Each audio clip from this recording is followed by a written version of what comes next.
Alors on attaque le quatrième et dernier domaine, on est toujours dans la ceinture orange, c'est l'objectif 2. Et on va d'abord se préoccuper de tracer des patrons de cubes. Alors là ici, le premier cube il a pour arête 5 cm. Le deuxième je vous laisserai faire, vous verrez, c'est très facile en fait. Alors on utilise le quadrillage. En gros, notre patron doit contenir toutes les faces du cube. Alors à l'échelle 1/5, voilà ce que doit contenir le patron du cube. Voilà, 6 faces identiques, de côté 5 cm par 5 cm. Bien. La façon la plus classique de représenter ces faces, alors je vais travailler à l'échelle 1,5 pour travailler en carreaux et non pas en centimètres. Alors, la façon la plus classique, voilà, c'est d'en mettre 4 accolées et positionnées en ribambelle, c'est-à-dire les unes à la suite des autres.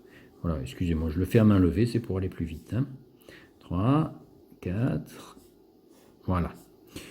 Oui, je n'ai pas anticipé d'ailleurs, je vais manquer de place en haut.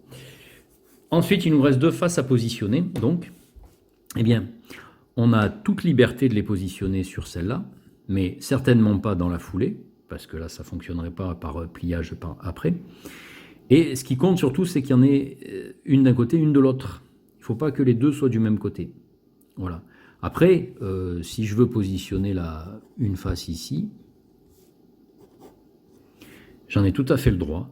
Et la deuxième, soit je la positionne en face, mais ce n'est pas une obligation. Je peux la positionner là, par exemple, n'importe où. Voilà. Donc celle-là, n'importe où en haut, et celle-là, n'importe où en bas. Elles peuvent se correspondre ou pas. Ça va ? Bon, pour 6 cm, vous rajoutez 1 cm pour chaque face, et c'est la même chose.